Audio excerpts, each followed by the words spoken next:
in recent months. The unemployment rate did hold steady at 3.7%. So let's take a look at how the markets are reacting this morning. Maria kind of explained this as Maria Bartiromo explained it as not too hot, not too cold.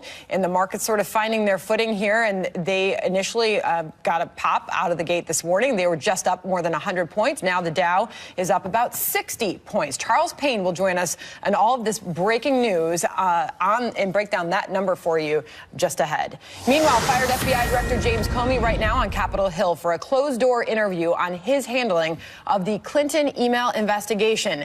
Welcome to a brand new hour of America's Newsroom, everyone. I'm Sandra Smith. It's not a slow Friday. Whoa. I'm Bill Hemmer. Good morning, everybody. House Republicans finally getting a chance to question Comey, and the time is running out on that opportunity. Democrats take control first week of January. Comey was fighting a subpoena to force his appearance, but finally agreed after lawmakers said they will release a transcript of everything that happens today, tomorrow on Saturday. Here's Trey Gowdy.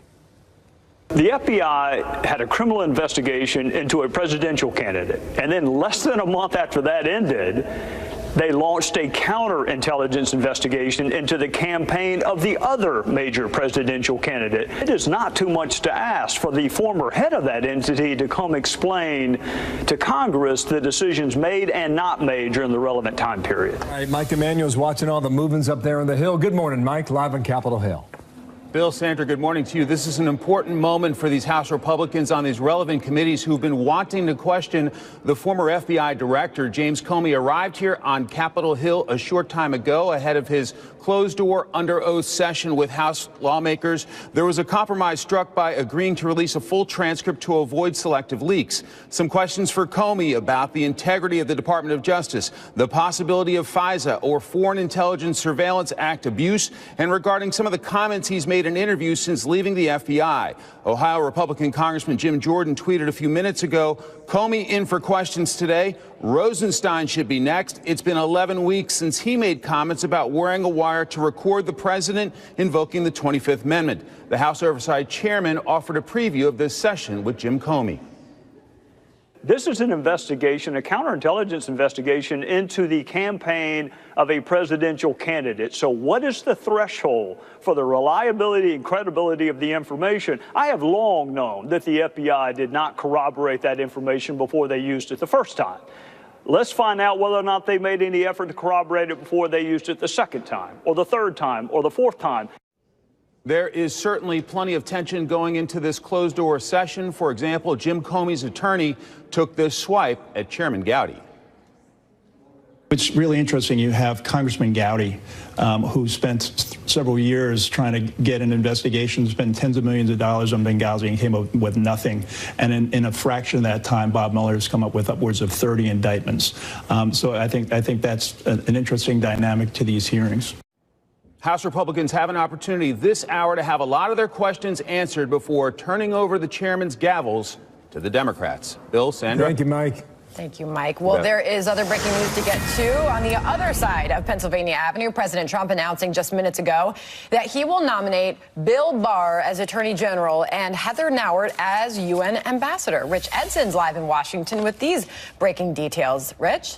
Hey, good morning, Sandra. And the State Department spokesperson and former Fox News anchor Heather Nauert is President Trump's selection to succeed Nikki Haley as the United States ambassador to the United Nations. Officials say Nauert has secured the confidence of Secretary of State Mike Pompeo and President Trump. Building the case for the nomination, senior officials say she's traveled more than 155,000 miles during her tenure at state, most of that with Secretary Pompeo. Officials say she was largely excluded from then Secretary of State Rex Tillerson's notoriously tight inner circle. The nomination heads to Capitol Hill for confirmation, where opponents will turn to what they say is Nauert's lack of experience in international affairs and the need for behind-the-scenes coalition building at the UN. The U.S. mission at the United Nations has been focused on maintaining international pressure on North Korea and bolstering support for Israel. If confirmed as the U.S. ambassador to the UN, she would follow previous ambassadors like Richard Holbrooke, John Bolton, and George H.W. Bush. A second nomination for President Trump this morning, William Barr as Attorney General. If he's confirmed, it'll be his second time at that position. He served as Attorney General from 1991 to 1993. Barr would step into a Justice Department and an ongoing special counsel investigation of Russian interference into the 2016 presidential election. He's previously questioned the politics of some of the investigators, with Democrats very likely to question him on their concerns about protecting special counsel Robert Mueller's investigation. Sandra? Rich Edson in Washington for us. Rich, thank you. Let's bring in our headliner, Newt Gingrich, former House Speaker, Fox News contributor, among many other things. How are you, sir? And good day, and it's great to have you back today. I'm doing great. We brought you in to talk about the headlines of the day. We'll get to that in a moment, but let's talk about the latest headlines from the last 30 minutes. Bill Barr, do you know him? Do you like the pick? Heather Nauert at the UN, do you like that pick? Well, let me say, first of all, I worked with Bill Barr back in the first Bush administration and before that, and I've watched him ever since. He has great integrity. He is very smart. I think that he will be confirmed readily by the Senate, and he brings a level of stability and knowledge to the Justice Department that I think will be very powerful. I thought it was a great pick by the president. And it's interesting to me, in the middle of all this talk about Mueller and all this noise, here you have the president making a great pick for Attorney General and a very solid pick for the UN. Heather Nauert has worked very closely with Secretary Pompeo. She's been in the room for 2 solid years. And while Tillerson didn't have her in his inner circle, she was nonetheless in the State Department working issues, working with the president and his team. I think there's a real sense that she can communicate effectively. And remember, a major part of the United Nations ambassador's job is public diplomacy. Look at the great job Nikki Haley did. And I think that Heather Nauert is a very good choice in the same tradition. Obviously, Bill Barr is a person you know, as you said, Speaker, would face some tough questioning in the confirmation process over how he would handle the ongoing Mueller investigation. Knowing him and his work, how do you think he will handle that questioning process? Look, he's going to be very professional. He's going to be very, very well prepared. He will have thought all of this through, and he will, frankly, know far more than most of the senators who are questioning him. I think he's going to take a very solid position. He will be responsible. He's not going, he's not there to either be the president's defender or the president's attacker. He's there to be the chief law enforcement officer of the United States of America. He understands this thoroughly. And I think particularly in light of the deep sentiment everybody felt towards President George H.W. Bush, having his attorney general willing to come back and serve the country gives Bill Barr, I think, a powerful emotional ability to reach out to the senators in both parties and say, look, I'm going to do a job for America. I'm a patriot. I'm here because it matters. And you can count on my professionalism. And that's, frankly, all we should ask of an attorney general. Well, Republicans have the votes in the Senate, as you well know, and I would expect them to vote to go through unless there's a big hiccup there. Now, there's a lot more to get to. You've got the Mueller map. Go ahead. I was just going to say, I think Bill Barr will get a great, substantial number of Democratic votes because of his integrity, because he's worked with so many of them over the years, and they know him, and they know that he's somebody who's going to serve the country. Okay. On the Mueller matter, will Manafort be referred for a new trial? We're waiting to hear that today. On the Cohen matter, deadline day for sentencing guidelines. We'll see what happens no later than 5 o'clock today. James Comey is now behind closed doors, answering questions from House lawmakers Trey Gowdy, Bob Goodlatte, John Ratcliffe, and others. Here is Jonathan Turley, soundbite number 4, on the allegation that Comey is a leaker himself. And I'll ask you a specific question after this. Watch. The one that I would ask and drill down on is his leaking of those memos after he left the FBI. He was tasked with finding leakers, and the minute it became something to his advantage, he became a leaker. That appears to be Turley's main question. What is yours?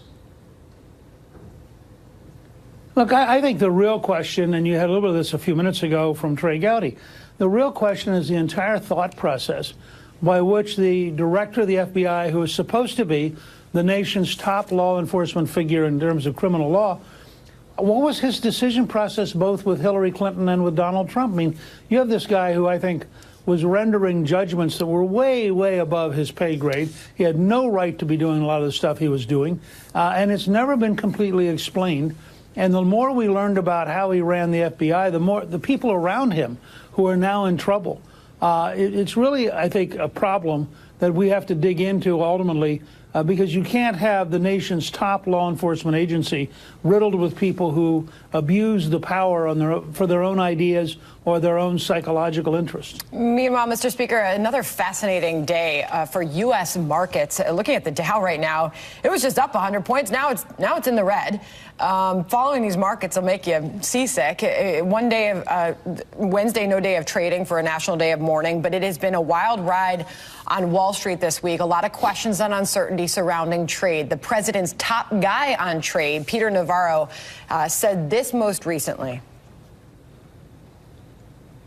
We're going into this clear-eyed. At the end of 90 days, if they don't do what they say they're going to do, then we put the tariffs up more, and that's a good outcome because we are defending this country from Chinese economic aggression. Everybody in Washington now agrees that China is a bad actor doing bad things. The only disagreement we have is what should be done about it.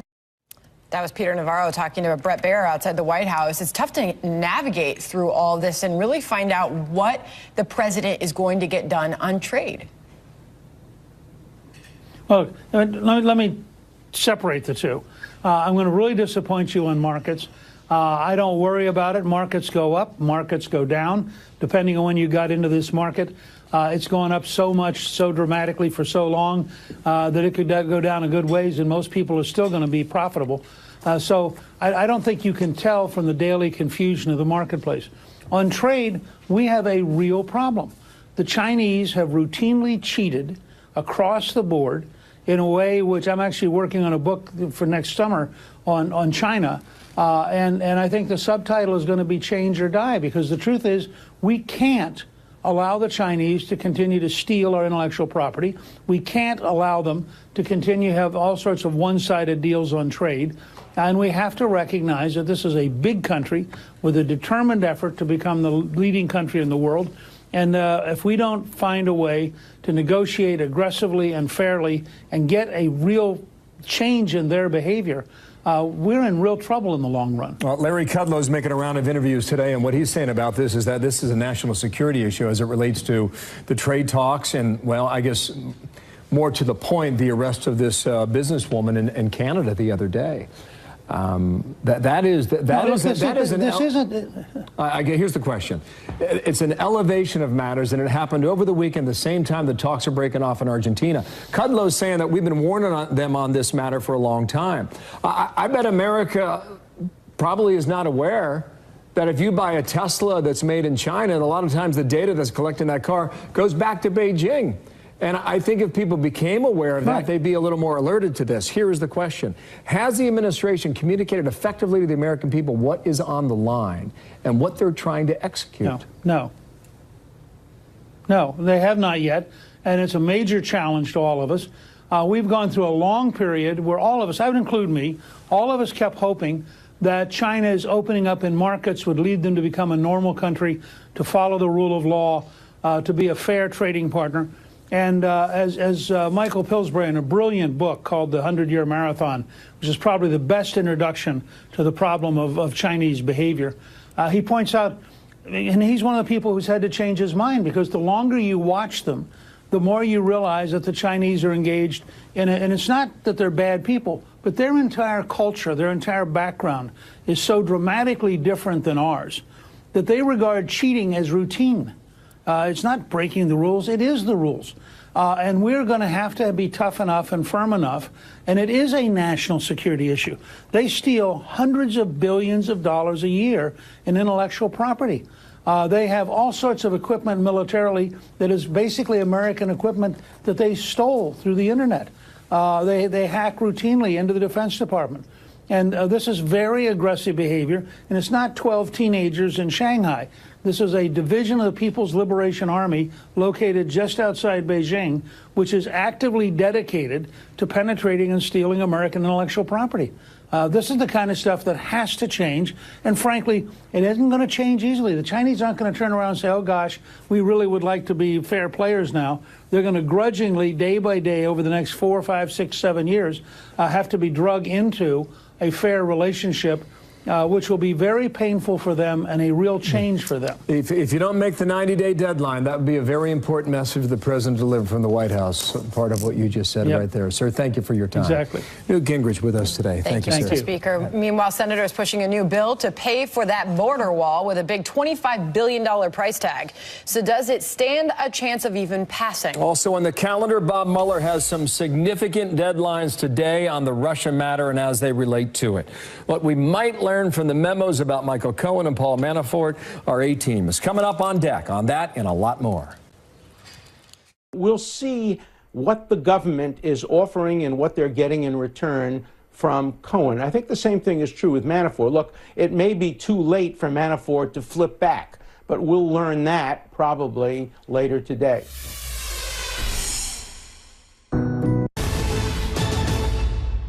I think, first of all, we know whether Manafort has flipped back. Remember, he first didn't want to cooperate, then he decided to cooperate, then the special prosecutor said he didn't cooperate enough. We'll also learn whether or not Cohen, what the nature of his cooperation is, and how valuable it may be to Mueller.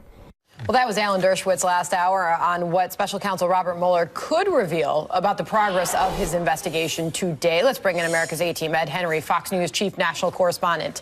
Liz Peek is here, columnist for FoxNews.com, and Robert Wolf, former economic advisor to President Obama. Good morning to all of you. Good morning. Ed, to you first. Set this up for us. What do you expect to learn in the coming hours? 2 court filings by 5 p.m. Eastern time today from Robert Mueller, one on Manafort, as you heard there from Alan Dershowitz. The other one is on Michael Cohen and the level of his cooperation.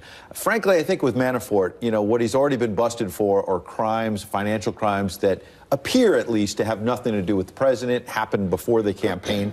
We'll see if there's any more there. I think the Michael Cohen documents could be much more interesting because this could be stuff we don't know in terms of his level of cooperation. What did he flip on? He's looking for leniency. And based on the fact that the president's been tweeting most of the morning about a witch hunt and all the rest, he seems somewhat rattled by what we might see later today. Yes. Well, except that what we saw with Michael Flynn's big revelation is there was no revelation. Everything was redacted, and that led to more speculation about what is yet to come than was actually contained in the document. So it's really going to be interesting to see, in the case of Michael Cohen's revelation, if you will, whether there's anything there. Or it's like a national Rorschach test now. You know, everybody kind of reads this stuff the way they want to. But who knows whether anything's... Well, it's tough to read anything with all those redactions. Yeah, exactly. But Mueller, at the very least, you could take away the fact that he seemed to be pleased with what he got from Michael Flynn. Yeah, so I would agree with the 2 brilliant people that spoke before me. One, that there's no question that President Trump is rattled. I mean, all morning it was fake news, witch hunt, Mueller, Democrats. So there's certainly a there. And then on the other side, as what Liz said, there will be likely no there with respect to... It's almost an entire page of redactions. That's what I was going to say. It's all redactions. But I think the big news is kind of what Judge Napolitano said on Fox, is that, you know, they're expecting an indictment for Don Jr. And I think that likely is what's making the president so rattled. They don't know if that's going to happen, but there's concerns about it. I said likely is what he said. Or possible. Well, I'm only telling you what the judge said. I'm not in this... in this space. I think what Dershowitz, the way he laid this out, I think is the way to look at it. By the way, on screen, here's what's coming up today. Mueller, will Manafort be referred for a new trial? Cohen, deadline day for sentencing guidelines. Comey answers questions for House lawmakers. That's ongoing as it is now. Here's Dershowitz's 2 questions. Did Manafort flip back? Number 2, Cohen, what has he been willing to offer? Well, I think that's what's giving rise to the tweet storm from President Trump. This man Michael Cohen is incredibly knowledgeable about the Trump organization, about President Trump, about things that went on during the campaign. I think he is a much more threatening presence than Paul Manafort. And I would agree with that, because you're talking also more about the Southern District Court, which, you know... Here in New York, which is...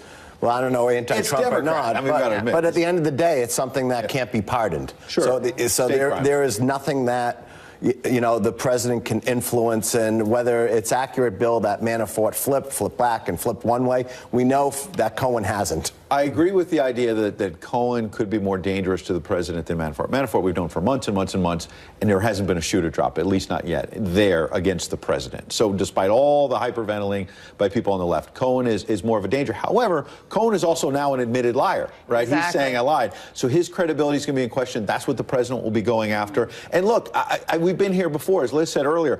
When George Papadopoulos, about a year ago, flipped, quote unquote, we heard the walls are closing in on the president. And guess what? He went to jail for 14 days. Right. And he said nothing bad about the president. Well, one thing that you just mentioned, the president's been tweeting all morning. One of his latest tweets, he talked about the fact that he says we will be doing a major counter report to the Mueller report. He said this should never again be allowed to happen to a future president of the United States. And that is what Alan Dershowitz has been telling us on this program all along. The White House should be preparing this counter report to be released simultaneously with the Mueller report. Yes, because what we know is that even before Mueller was appointed, there was an obstruction of justice investigation into the president initiated by then acting head of the FBI, Andrew McCabe. We know that Andrew McCabe is tainted in terms of having Democratic leanings, et cetera. I think it's pretty appalling. And by the way, one of the things that'll go on today, too, is the questioning of Comey by the House. The entire beginnings of this investigation into the president's campaign and supposed Russian collusion, and as it continued, even as he took office, you know, the media has basically ignored that. Republicans have not. I agree with but you. I think we need more exposure of the chain of events and what really happened. Off your point, there's two groups we haven't heard from really: Mueller's group and President's in-house counsel in the White House. So my guess is that something like that's what the in-house counsel at the White House will work on. And if there is something that is done disrespectfully to the president, irrespective of whether you like Trump or not, then I have absolutely an agreement that there should be a report, okay, that tells a bit of substance of the process. What we know is no one loves this process. Even though I could argue there's 36 indictments to date, that's amazing.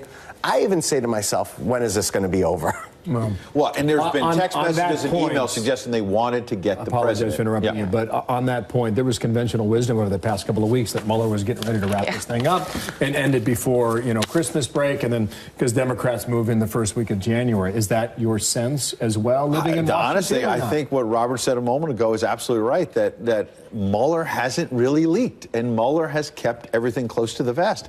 And so the honest answer is we don't know how much longer. Yes, there were signs, you're right, weeks ago that this was wrapping up. There's now signs it's not wrapping up. Here's page 2. That redaction suggests we got a lot more to investigate. That's some easy reading.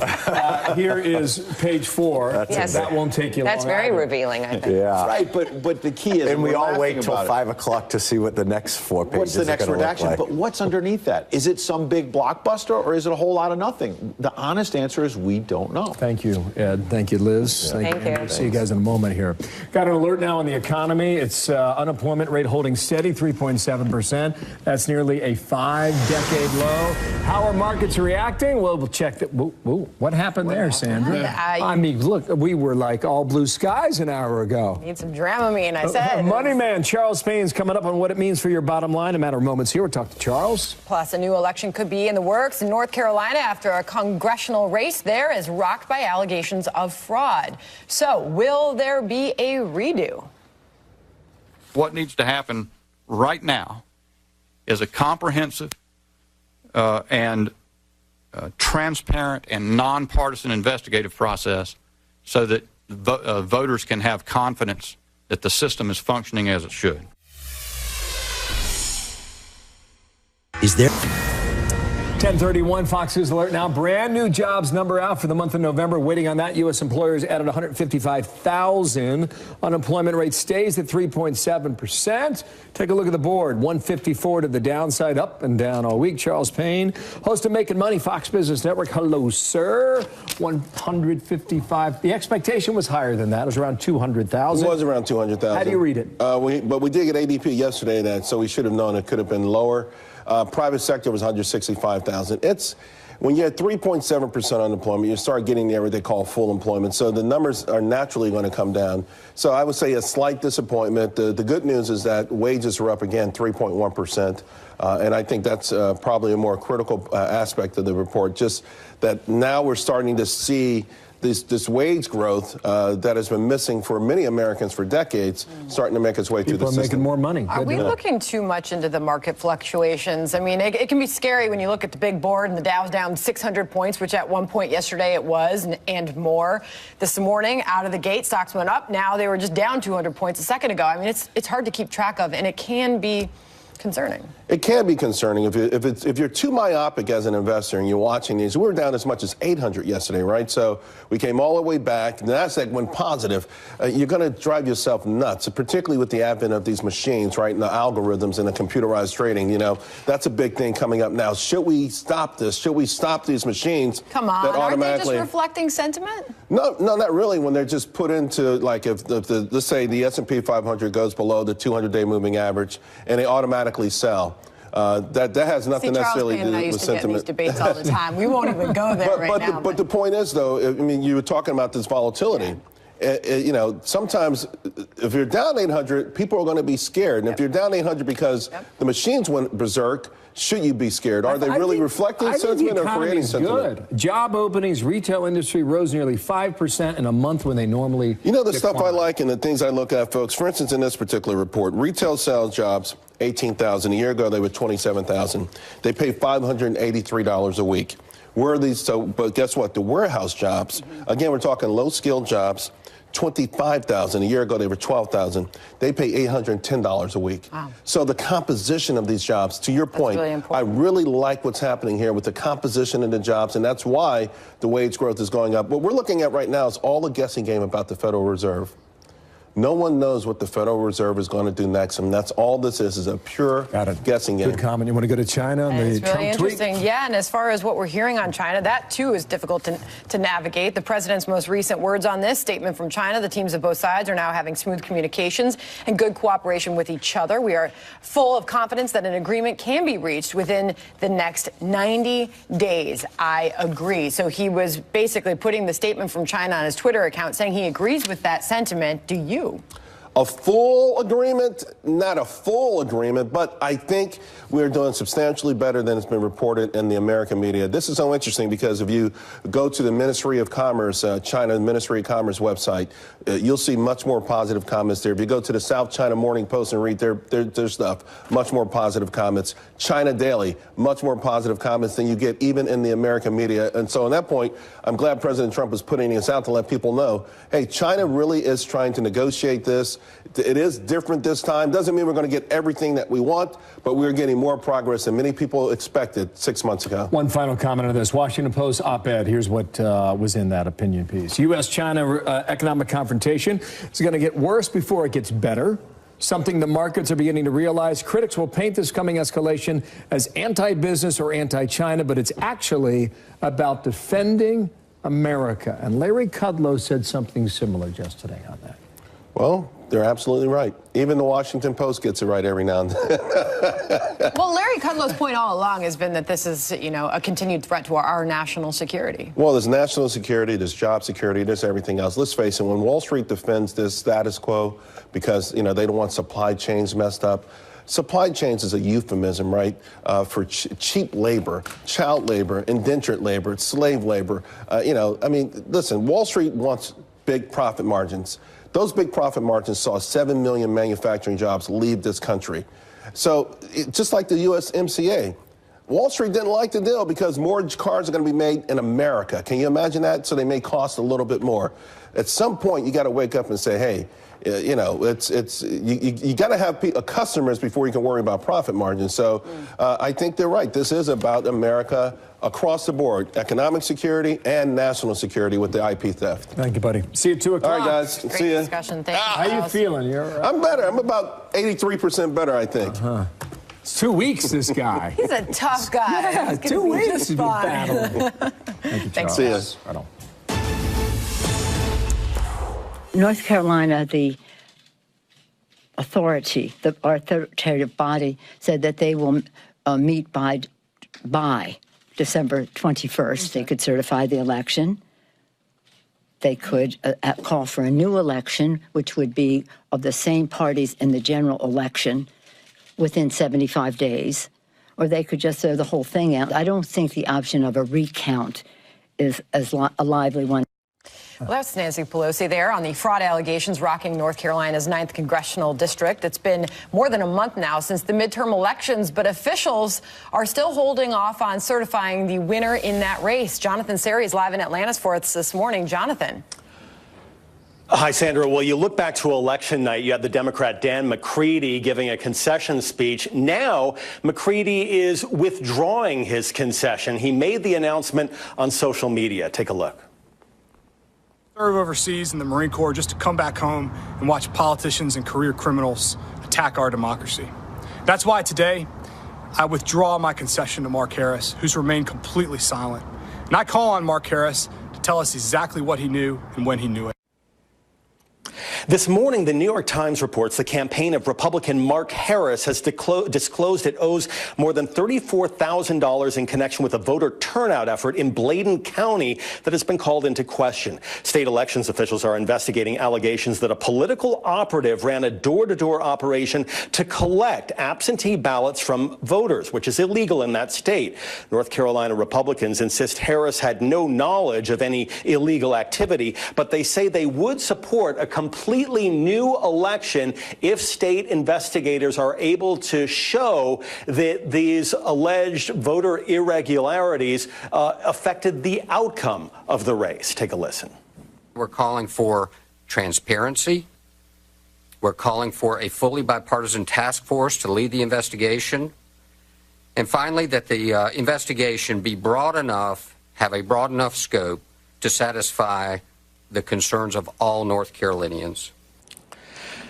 Now, Republican Harris currently leads Democrat McCready by 905 votes, but more than 4 weeks after Election Day, the North Carolina State Board of Elections has yet to certify the results. The board says that it's going to hold a public evidentiary hearing on or before December 21st. Sandra? Jonathan Seri live for us in Atlanta this morning. Jonathan, thank you. President Trump now announcing new nominations for key roles in his administration. Who are they and why the choice? We'll break it down next, coming back with our A-team on that. Meanwhile, Robert Mueller is set to reveal new details about his investigation. We will talk to Andy McCarthy. What will we learn today?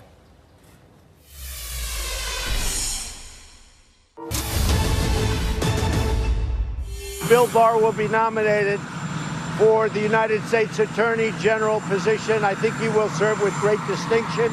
I also want to inform you that Heather Nauert, somebody that we know very well, who's done a great job at as working with Mike Pompeo and others over at the State Department. Heather Nauert will be nominated. She's going to work with Nikki Haley to replace Nikki at the United Nations. She'll be ambassador to the United Nations. President Trump last hour, nominations for a UN ambassador. You just heard that a moment ago. Heather Nauert is his selection. William Barr, Bill Barr, back with our A-team now for Attorney General. He is Ed Henry. She is Liz Peek, and he is Andrew McCarthy. How we doing, guys? Good. No, that's Robert Wolf. Robert Wolf, sorry about that. Andrew McCarthy. However, Andrew McCarthy. What a tease. Live here at 11:30. Thank you. Stick saving a beauty it is, Good thing it's Friday, right? Yeah, right. All right, so first to you on the personnel changes and the moves the president is making here. How will all this go over? Well, we know Heather Nauert well. I think that she has done an outstanding job at the State Department, and that should be noted. She's traveled all around the world. She knows her brief. The question is going to be, there are Democrats lining up now to say that she doesn't have the heft to. This is a job that Daniel Patrick Moynihan and Madeleine Albright and all these, and George H.W. Bush, by the way, served in that post. But let's give her a chance. She's going to have a confirmation hearing, go before the Senate Foreign Relations Committee, and I think she'll do fine. I think Bill Barr is interesting. Here's why. He's an establishment figure. You have not just the Mueller investigation that the Attorney General is going to have to keep an eye on, but you also have all of these Democratic investigations and subpoenas that are coming. So someone with gravitas, smart pick by the president. The potential problem is he's a Bush 41 guy. He's not a Trump guy. I don't think there's a problem here. Well, hang on. I mean, Republicans have the majority in the Senate. The votes are fine. I'm saying, but his performance, if he gets in as Attorney General, what do we hear about Jeff Sessions? He's a Washington insider. He knows the players. He's going to do a great job. And then he was never on the same page as the president. Is Bill Barr going to be on the same page with this president? I think it seems that he's more on same page as the president. He has actually written and spoken about the fact that Comey was right to reopen the investigation into Hillary Clinton's emails right before the election. So that sort of suggests a little bit of a leaning, it seems to me. Plus, he has expressed skepticism about the Mueller investigation, which I think probably is very influential in why President Trump chose him. So I think it's very important to get someone who's on the same page. I think he has that person. Robert? So as the Dem at the panel, not Andrew, Robert, but I think certainly we think he's a lot better choice than Whitaker. And Trump would have the ability to keep Whitaker for a long period of time. I think it's 9 months or something. So I think someone like Bill Barr, who has experience, you know, seems like he'd be a better adult in the room for us. Now, whether he gets through an easy process, I don't know. And also, just to take the other side of Liz's point, I actually think Mueller was in the FBI when he was the Attorney General under H.W. Bush. So my guess is there's probably some respect they have for each other. Okay, but well, to your point, I mean, what the president said last hour, he said it's just a guy I've gotten to know recently. I think that's true for a lot of the appointments in Washington from a president like him who's never lived in Washington. Right, and in a normal, typical administration, fine, you get a Washington insider. My point is, this is a president who's not from inside Washington, and that could be a good thing.